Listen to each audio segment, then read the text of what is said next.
E aí, pessoal, tudo bem? Hoje a gente vai mergulhar de cabeça nas origens de uma das histórias mais incríveis e complexas que a humanidade já criou. Nós vamos falar do Adi Parva, o livro do começo do Mahabharata. É aqui que todas as sementes da maior guerra de todas são plantadas. A pergunta que guia a gente é bem direta. Afinal, como é que começa a maior guerra da mitologia? E a resposta não é simples, não. Não começa com um rei declarando guerra ou um exército marchando.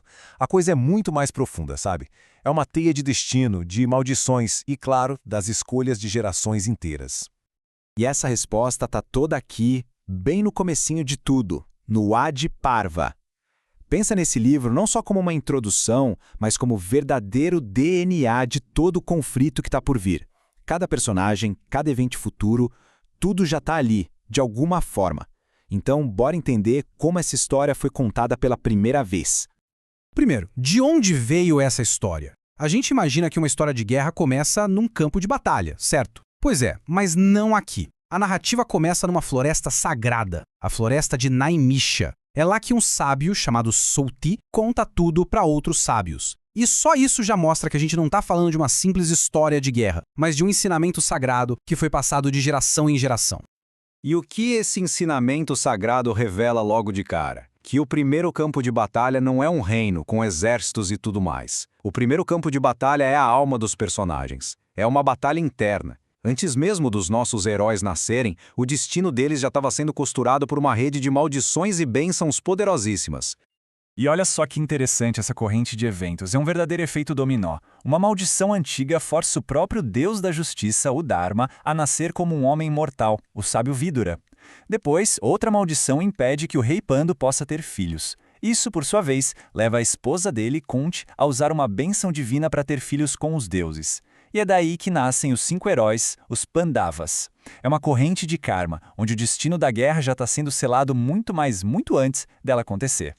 E no centro de toda essa confusão está esse conceito, Dharma. Não é só lei e o dever. Pensa no Dharma como a sua bússola moral, o caminho certo a seguir, o seu propósito. Cada personagem da história vive uma luta constante com seu próprio Dharma. E essa batalha interna que é tão, ou até mais, poderosa que a guerra que está para explodir lá fora.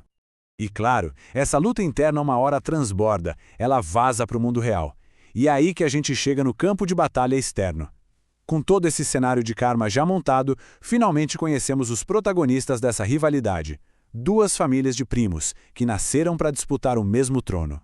De um lado temos os 5 irmãos Pandavas, filhos de deuses, considerados a personificação da virtude, do Dharma. Do outro, os 100 irmãos Kauravas. O líder deles, Duryodhana, é movido por uma coisa, uma inveja que o consome por dentro.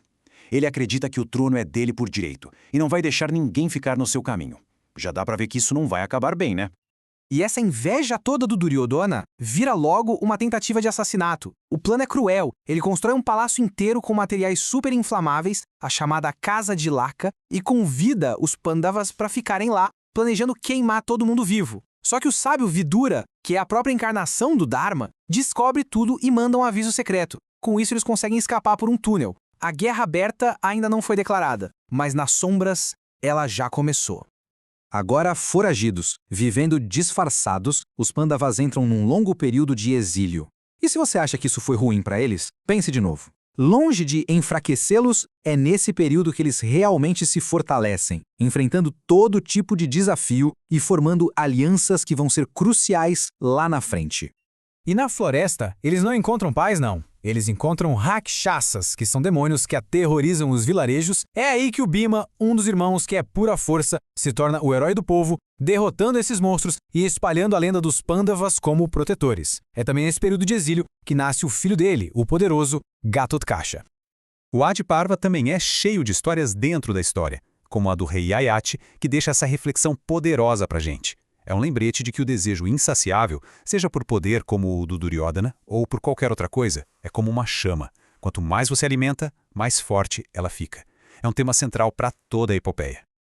E é durante o exílio que eles chegam num evento que vai mudar tudo. O Swayamvara da princesa Draupadi, uma competição para escolher o marido dela. O desafio era praticamente impossível. O arqueiro tinha que acertar o olho de um peixe mecânico girando lá no alto, olhando apenas para o reflexo dele numa bacia de óleo. Reis e príncipes do mundo todo tentam e falham, um fiasco total. Até que um Brahmane desconhecido se levanta, pega o arco e acerta o alvo perfeitamente. Era, claro, o Arjuna, disfarçado.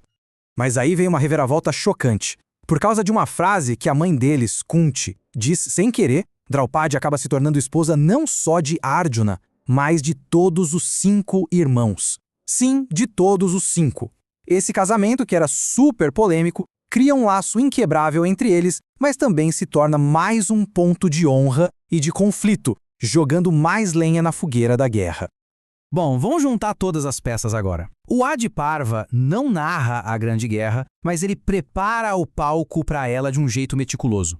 Cada evento, cada personagem, cada maldição, tudo foi um passo em direção ao inevitável campo de batalha de Kurukshetra.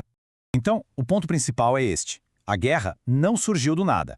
Ela foi o resultado de uma rivalidade pelo trono, de destinos amarrados por maldições, da inveja sem limites de Duryodhana e de alianças forjadas em situações bizarras. O Adi Parva nos mostra que a Batalha de Kurukshetra foi, na verdade, ganha e perdida muito antes da primeira flecha ser disparada.